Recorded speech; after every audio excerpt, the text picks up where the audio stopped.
Capitaine Touré, malaise supposé ou réel au sein de la gendarmerie wax nañ ko fi limogeage le général Jean-Baptiste Tine la nomination du général Moussa Fall ak yeneen coow yoo xam ne ni dugg na wala boog ñu ngi koy wax lu bare bare ci gendarmerie bu Sénégal waaye laata loolu itam le président Macky Sall jóge ci ab tournée économique au nord du pays moom lu bare bari loo xam ne aussi jur na coow waxatuñu sax ci tournée économique bi waxatuñu ci inauguration yi waaye li ñu wax moom mooy ay nervi baatu nervi ñu ko siy wax nan nga observé loolu noonu ak tamit ndax yow bokk nga si ñi koy ñaawlu wala ndax na nga def la part des choses.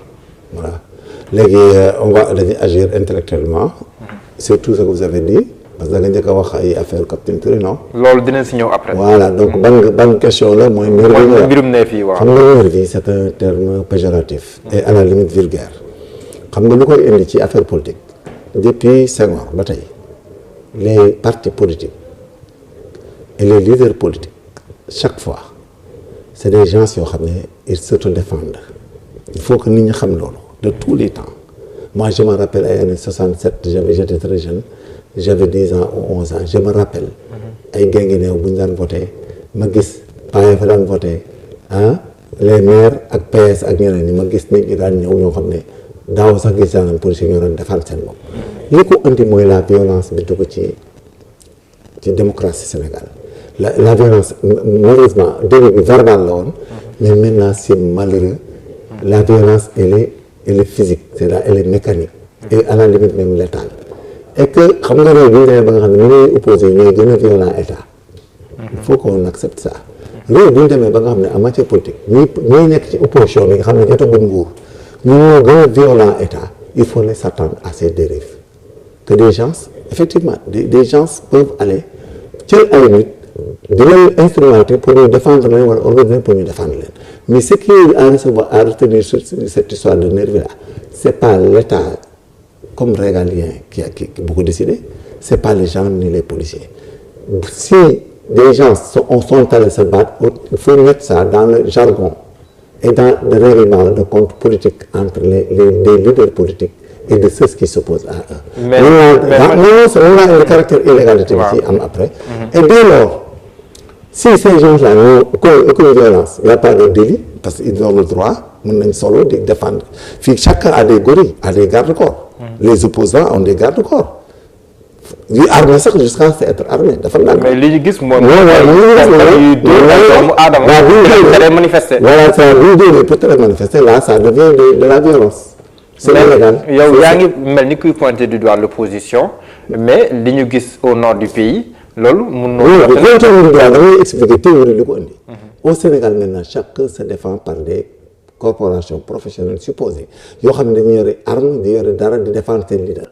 di défendre lutte politique au Sénégal fii gis nañ ñëpp fi am léegi ay garde corps ak garde lu ne donc moo tax ma leen expliquer ne moo loolu indi nag les gens qui sont de l'autre côté aussi ñoom ñuy am ay nit ñuy organiser léegi liy indi nag illégalité bi mooy si ces gens là s'adonnent à une violence quelconque foofu la illégalité bi commencé mais ànd ak ay nit ñi ñu escorter la au Sénégal xam nga ñëpp a koy def fii kenn dañ ko tolérer c'est pas autorisé que nit sax habiller nit en tenue wala def di ko def mais Sénégal on a tout toléré ba finalement y a le laxisme c'est-à-dire xam nga quelle est la mesure c'est d'interdire à tout le monde d'avoir des gens yoo xam ne ils font le search d'ordre à leur profit sans les forces régaliennes que ça soit de l'opposition comme les gens qui sont dans le pouvoir li koy indi mooy loolu li ma la expliqué dama lay wax nëb yi li koy faj mooy il faut interdire à toutes les corporations politiques d'habiller des gens sous aucun prétexte de nature à les protéger ou à s'auto-défendre contre d'autres qui s'opposent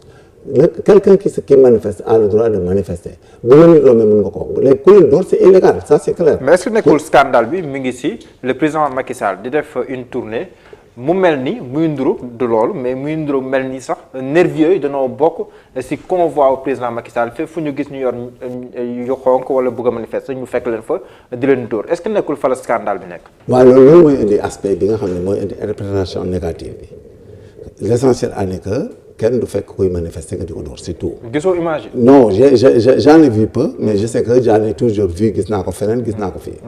moom laa lay expliquer.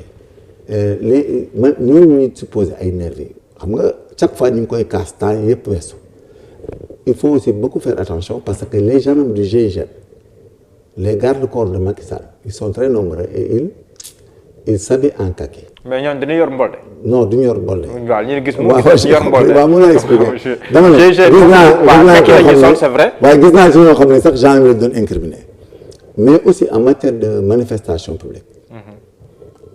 kenn amul droit de se faire justice soi-même. que ça soit un État ou un autre.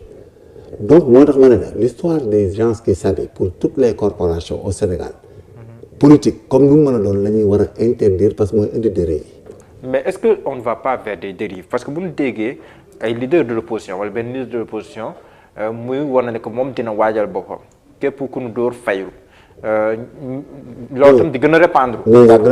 donc mais loolu est-ce que nekkul kon duñu pointer du doigt ñiy seetaan ba ñuy engagé ay nervis parce que aussi bu ñu ŋàññ rek ñuy fayu ñuy dóor tam ne wax. est-ce que nekkul loolu tam day ubbi benn boîte de Pandore boo xam ne. boîte de Pandore boobu la ñuy teel a fermer. on interdit à toutes les corporations politiques que ça soit État ou autre de s'arroger du service ou des gens qui s'habillent pour faire le service d'ordre et de rétablissement d'ordre parce que gis nga loolu li ngay wax ni ñëpp a koy def gis nga man mii j'ai fait le 24 xam naa ne muy demee gis nga même les gens de l'opposition organisent des gens pour violenter.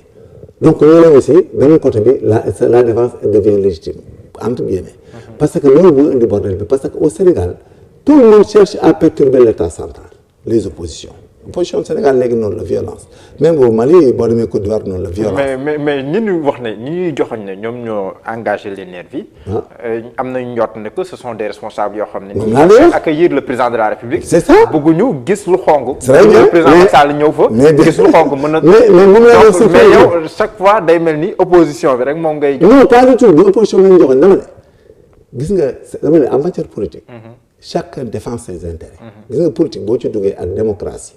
il faut affronter et assumer gis nga koo fi gis muy organiser politiquement il essaie de bien réussir ce qu'il est en train de faire maintenant ñi nga xam ne dañoo ñëw xam nga exemple laa la jox xam nga yàgg ne ñuy manifester ñuy opposé wu mais cette affaire là est une tournée qui ko organisée dans une ville mais c'est privé entre guillemets loo fay wuti pour opposer exemple laa la jox. mais waa dëkk ba la. non dafa ndànk rek. par exemple bu nekkee Fouta. dama lay jox exemple gis nga on n'est pas en campagne électorale où chacun s'arroge le droit d'aller faire et de s'opposer gis nga c'est des choses. mais loolu est-ce que duñu imputer la théorie de droit bi laa lay expliqué. waaw d'accord xam nga Sénégal il y a plus de théorie de droit.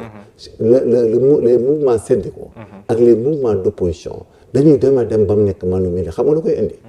un syndicat qui marche ce n'est pas la même chose. Ils règlent leurs affaires sociales, ils ont le droit de les revendiquer. Gis nga les affaires politiques tout ce qui est légitime mooy bu campagne amee.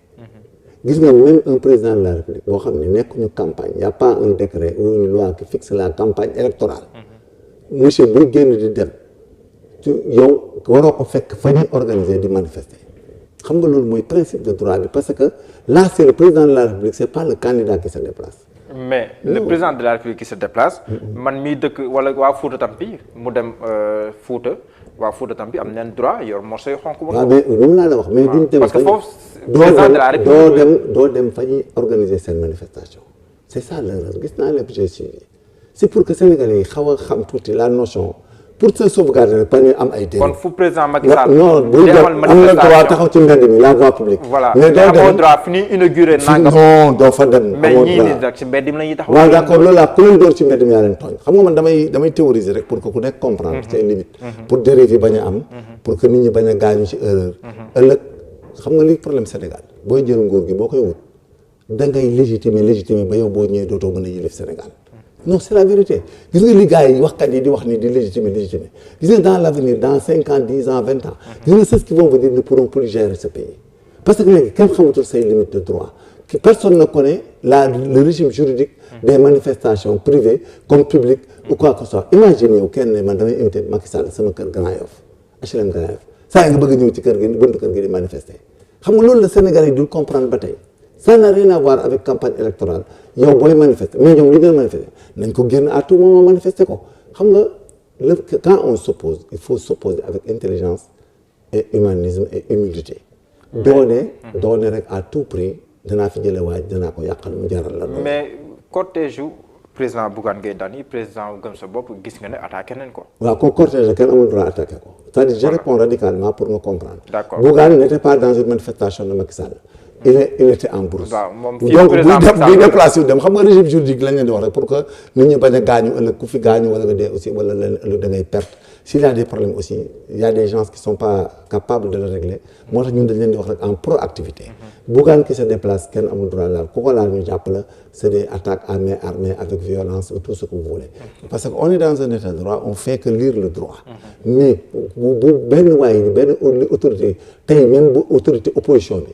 amoo droit fekk ko mu dem Néma wala mu dem Bignona wala mu dem Mbacké di def manifestation nga envoyé ay nit ñu di ko fa yuuxu bay xeex ñoo tooñ parce que le poste de départ c'est quoi c'est le fait de se déplacer l'intention de venir entraver une activité politique une activité par exemple quelconque amoo droit jóge fi nga nekk dem fa tu peux pas expliquer la turpitude que tu as faite parce que amoo droit fekk ay nit di organiser dara loo xam ne du campagne bu ubbeekoon tam même campagne électorale gis nga même booy demander autorisation pour dem manifestation dans une ville le préfet bu Macky Sall nekkee gaaru Mbacké bu Macky Sall bu kii ñëwee ma di koy ñaan dañ ko yóbbu Ndoyeen mais fii li fi am mooy li fi am mooy major li nga wax xel mën na ko nangu seet mais dafa am ay sénégalais yu nekk seen gox am lu leen métti ñoom une occasion inouïe par exemple de voir le président de la République mi nga xam te moom lañ dénkoon seen kàddu ñu ne président Macky Sall kat bu ñëwee dinañ ko woon moo sooy xonk fii amul ndox fii amul ndox non j'ai pas bien sûr vraiment expliquer li ñu war a def mooy ñoom ils peuvent le faire sur l'itinéraire. voilà loolu lañ def. voilà c'est bon c'est bon bu ñu ko ci itinéraire. ba pare yenn saa yi day mel ni force de l'ordre yi. non ku leen doon yaa leen tooñ. mais force de l'ordre yi moo war a nekk seen taxawaay. non force de l'ordre yi s'ils sont surprises au moment des faits. ils ne peuvent pas gérer deux événements. c'est-à-dire ñoom dans ce cas ils font l'arbitrage des deux ils les séparent. noonu lañ def force de l'ordre ont pris leur responsabilité parce que il faut comprendre que les forces de l'ordre c'est des éléments de la LGU déplacés wu. les renseignements vont dire que quels sont les risques de cette manifestation bala ñu ñëw dañuy def un détachement précurseur on fait le renseignement sur les lieux on sait que il y a pas de violence il y a pas de suspicion de s'attaquer il y a pas de ceci il y a pas de cela mais xam nga l'autorité locale l'autorité politique locale bi nga xam ne moo fa nekk di ministre boo xam ne politicien loolu dara su organiser moom ay milices wala ay li nga xam ne ay nerveux pour que ku ma contre mu xeex yow loolu gendarme da leen di bett ñoom duñ ko toléré dugguñu ci da leen di bett da ngay ñëw rek topp président bi jalonnement la et puis bu ñuy def président buy déplacé wu jalonnement la gendarme yi dañuy jalonné ils sont linéaires ils sont pas en groupe xam nga c'est très important gendarme dañuy def en groupe ñu ci def topp président di assurer sécurité ñooñu nekk ci fi ñuy manifester fi ñuy defee cérémonie bi di def service d'ordre bi donc dans ce cas d'espèce nag bu amee ñu def irruption nii génn seen antagoniste yi xeex ak ñoom xam nga la violence elle est verbale comme elle est physique comme yow da ngay violenter waa homme politique pour yàq manifestation moom it qu'est-ce qu'elle est mooy xeex ak yow donc tout est illégal sur les deux mais comme nous sommes en démocratie au Sénégal chacun a le droit que bu président de la République jàll nga wan ko leen naqari donc personne ne peut les empêcher et les frapper parce que bu ñu ko defoon sax le président day taxaw laaj leen lu xew xam nga day am président yu bëri ba xam ne ñoom dañ ko def boo defee brassard rouge Fouta Tampi. mais am na image yu ñu gis fi ñu doon amee ay biccog mbaalo yooyu président Macky Sall gestu na di gis. nekkoon si cortège mais daf may yow mu pose benn question est-ce que sax nervi yi du leen di gis autour du cortège ça n'est pas même un risque pour la sécurité même du président. est-ce que loolu mais bien sûr nervi yi bu ñu ménager genre c'est un risque. loolu il faut le comprendre parce que les gendarmes du GIGN la garde rapprochée du président de la République dañuy dem ci un mémorandum bu wóor ku nekk xam nga position bi ngay taxaw la réaction à adopter et tout donc bu ñu ay nit di bett chaque fois di dugg seen biir finalement da leen di perturber c'est-à-dire c'est dangereux même parce que bu amee problème doo xam nu mu demee et puis que les nervis quand ils s'approchent du président de la République haute entre nous ça peut rendre vulnérable le dispositif parce que beneen nit sax mën na sol comme ñoom dugg ci pour leur président de la République donc moi je déconseille largement que ces histoires d'organisation d'autodéfense d'autosécurité et tout ça soient éloignées des environnements de l'autorité qui est le président de la République parce que baaxu ci c'est de l'insécurité c'est une porte pour faire des violences pour faire du n'importe quoi